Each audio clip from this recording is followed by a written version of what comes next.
Welcome to another episode of our drift car build-off presented by Spec Clutch and Koyo Rad. I'm gonna start things off by taking some of the ugly out of this old thing.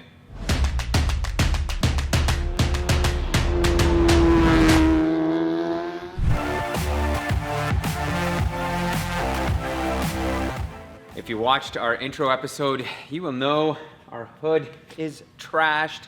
It has seen better days, got a bunch of dents. It was flipped up, smacked against the windscreen. So we're gonna start off by replacing this, and we're gonna add a couple other minor things to just make this thing look a little bit better, because after all, I do want a drift car that looks nice. We are definitely not going for missile spec here. So here it is, a carbon fiber hood from Sibon. We ordered this through Turn 14, and they managed to get it here really quickly. So thank you, Turn 14, for that. That was a huge help. And this is probably one of the more expensive things I'm gonna put on this car, but I think it's well worth it. It's really gonna change the look of it. As you can see, the carbon weave I think is gonna be pretty awesome. Being the car guys that we are, I was trying to figure out what is the actual weight of the stock hood versus this hood. Are we gaining any performance value from this? And on the forums, there's some conflicting information, go figure. Some guys are saying the stock hood is 32 pounds and some are saying it's 23. Here we go. We've got the hook scale zeroed out. I'm gonna hook it up right around here. That's what fishermen use to weigh their catch. Yeah, and we are at, okay, we got a lock. It is holding at 22.7 pounds. So now we get the fun job of taking off the stock hood here and stripping it. So let's get to it, DP.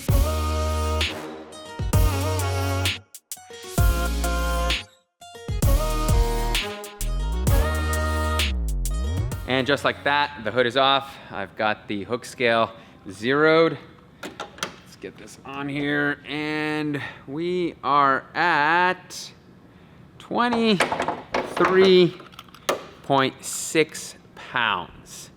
So really it's just like a pound savings. It's irrelevant. We obviously stripped this hood down to the same as the other one. We did leave the wood blocks on that one, but I can't imagine those are gonna be anything significant. So we'll say roughly around a pound of savings, which DP, I mean, hey, a pound is a pound. A pound is a pound for a race car guy, but for us, that is a pure aesthetic upgrade and a much needed one.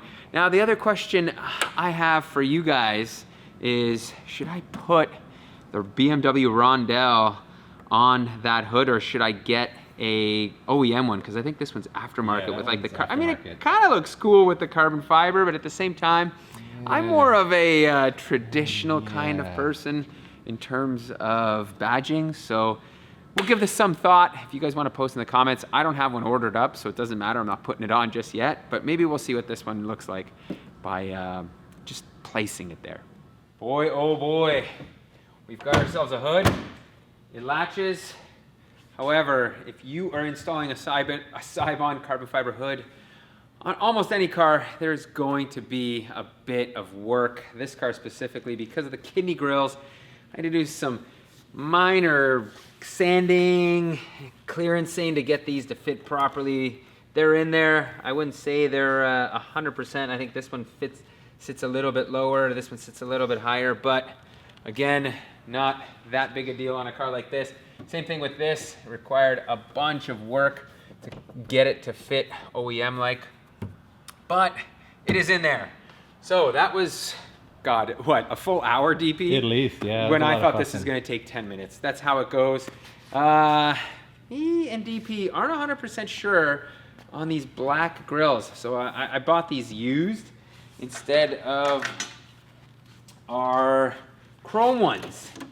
And I don't know, why don't you guys tell us in the comments? We'll throw up a poll as well.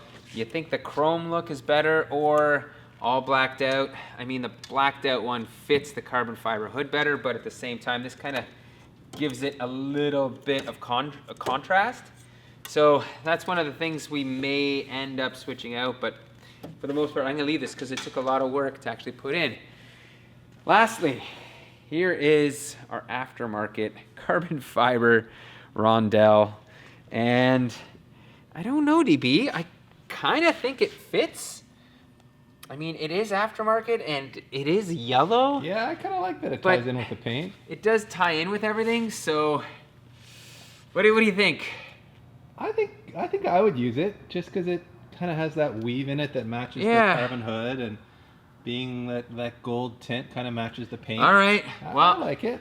then let's drill a couple holes, put this in, and we will call the hood a wrap. I was actually going to replace this smoked out corner lens with this guy right here, but I now feel like I need to find a smoked out one for the other side, because this side has this like clear, I guess it's just a silver one. Mm-hmm. So yeah, it doesn't match the headlight. It doesn't match the headlight, and it kind of doesn't match this. That seems to match a little bit better. So I think we're gonna find one of those, but otherwise, this is looking, I think, way better. It is very contrasty, but that's kind of what we were going for with it. It is a drift car after all. So the next step here is to install a front lip, and this one's a real doozy. $80 well spent on eBay. Actually, I don't know if it's well spent because as you can see, this lip is a little deformed in this area here. I think we should be able to get it to settle back to where it needs to be. I don't even know what type of lip this is. I'm sure it's a style of some sort, a ripoff of a nicer lip, but the justification was I'm not gonna spend $400 to $500 on a lip on this car, especially when it's probably gonna get destroyed. So I'm also not gonna paint this because I know it's gonna get expensive. So I'm just gonna leave it black, and we will see if it looks good or not. But I think just by looking at it right here right now, you can kind of get an idea of what it will look like. But let's get this thing bolted on, and then we'll really show you whether this was a good purchase or a bad one. As you can see here, I don't even know what happened here. It's like a weird rough finish. If they tried to patch this up and still salvage it, but it does not fit well here. It barely slides on the back. See, now it pops off the side. So a screw will fix that. We literally had to just put a bunch of sheet metal screws in on the sides and underneath here to kind of hold this in place. But it is on here, and I don't think it's going anywhere for now, unless we go off-roading, which I hope doesn't happen often. Once again, I'd love your feedback as to what you think of the lip. Does it look good, or was it better without it? I do like the contrast between the carbon hood now and the bottom lip.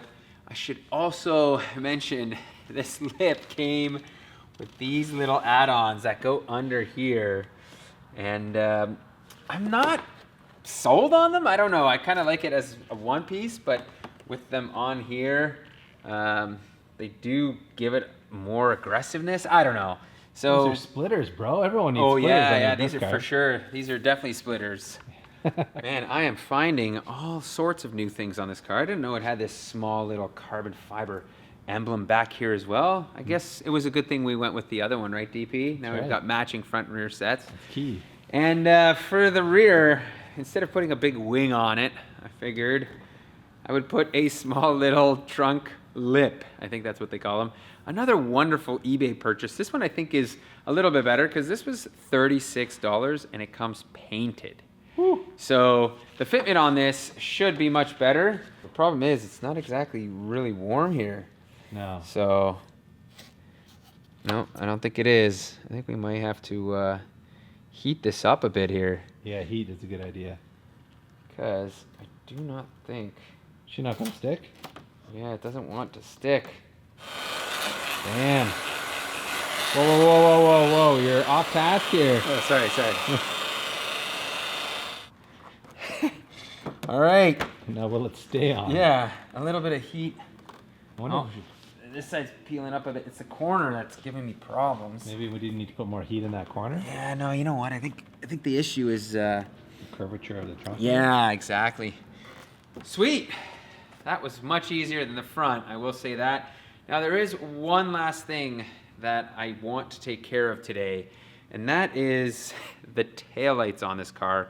They are also an aftermarket one. I think these are LEDs. This car didn't come with them originally, so someone swapped them over because they are aftermarket, and they do not work. So currently this car doesn't have working taillights.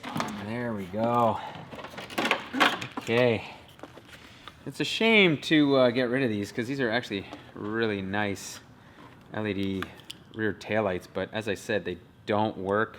I can tell they're aftermarket with this wonderful thing that says Long Jing on it. Long Jing, that's So a good one. I'm assuming the Germans weren't using that company to build their rear taillights.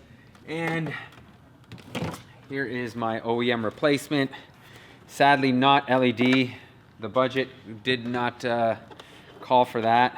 They're expensive. To buy a set of those aftermarket ones is like $600. I can't imagine what the taillights are from BMW. You can find them used. However, the problem is the rear taillights on a convertible are different than a coupe. So there's a ton of used LED taillights out there for coupes, but not that many for convertibles. At least not around here. So I found these for $100, which I think is not that bad. And truthfully, I'm not that particular in terms of the LED or not. Like, we aren't building a show car here, so I think these are going to be just fine. Okay, DP.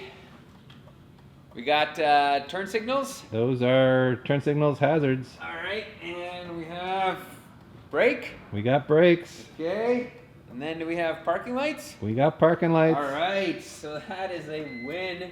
Actually, you know what? The last thing I want to check is, do we have reverse lights? Yeah. You can't really expect everything with this car. No, I got nothing there. No? Nothing. Damn it. Okay, well, let's have a look here. All right, so no reverse lights. Let's see here. Well, bulb holders are there. No bulbs. That'll do it. What? Why? What is going on both sides? No bulbs? That is puzzling. Yeah, No bulbs. no bulbs. Who takes bulbs out of a car they're trying to sell? I don't know. Okay, car is in reverse. Oh man, no lights. No love. No love at all. And the reason for that is this mess. Look at this. Holy smokes. I suspect someone decided to replace the trunk on this car, and instead of pulling the loom through where it's supposed to and unplugging it, they just chopped it and thought, all right, I'll splice everything back together. But it may not have worked because our release here also doesn't work on the trunk. So our first BMW electrical, I shouldn't even call this a BMW problem. This is a user problem. Somebody messed this up pretty good. I don't think I'm going to tackle this right now. I'll do this during my time off camera because this may require a lot of work. And I am really eager to show you guys what this car looks like now with all the new exterior mods. Here it is, the finished product. I'm actually really happy with the way it turned out. I think it's a subtle but aggressive look. So as always, thank you for watching. If you like this video, give us a thumbs up. Make sure to subscribe. If you want to throw us a couple bucks at Patreon as well, and check out speedacademy.shop for some merchandise. We will finish this video off with some beauty shots of our Drift M3 looking much better. Let me know in the comments, thumbs up or thumbs down to the new look.